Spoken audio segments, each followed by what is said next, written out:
আম খেলে ঘুম পায়, এই ঘটনাটা কি মিথ নাকি ফ্যাক্ট? আম খেলে কি আসলেই ঘুম পায়? এই ঘটনার মেডিকেল ব্যাখ্যা কি? তাহলে আম কি ঘুমের ওষুধের বিকল্প হতে পারে? আর সতর্ক হতে হবে কখন? এই প্রসঙ্গে আজকে একটু আলোচনা করব।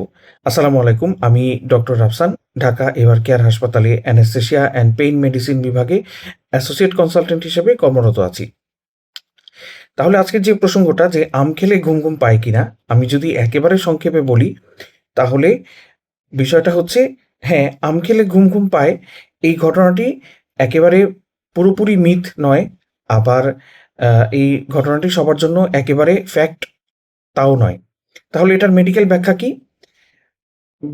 কারণগুলো হলো, আম খেলে একটু ঘুম ভাব পেতে পারে। ব্যাখ্যাটা হচ্ছে যে আমে গ্লুকোজ, ফ্রুক্টোজ, সুক্রোজ এগুলো থাকে। আমের গ্লাইসেমিক ইনডেক্স মাঝারি ধরনের, অর্থাৎ এটা খাওয়ার পরে ব্লাড সুগার বাড়িয়ে দিতে পারে। যদি একবারে বেশি পরিমাণ আম খাওয়া হয়, তাহলে ইনিশিয়ালি ব্লাড গ্লুকোজ বেড়ে যেতে পারে, পরে আবার এটা আস্তে আস্তে কমে আসে। তাহলে এটার কারণে একটা হলো যে ঘুম ভাব পেতে পারে।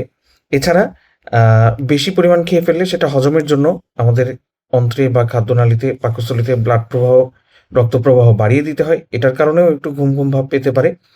আবার কারো ব্যক্তিগত সংবেদনশীলতার কারণেও আম খাওয়ার পরে একটু ঘুম ভাব আসতে পারে, অলসতা এরকম ভাব আসতে পারে।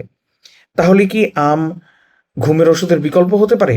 এটার ব্যাখ্যাটা হচ্ছে যে আমে মেলাটোনিন বা এই জাতীয় কোনো উপাদান নেই যেটা সরাসরি ঘুম ভাব আনতে পারে। অর্থাৎ এটা সরাসরি ঘুমের ওষুধের বিকল্প, এই কথাও মেডিকেল ব্যাখ্যায় এস্টাবলিশ নয়। অর্থাৎ এটা ঘুমের ওষুধের বিকল্প হতে পারে না।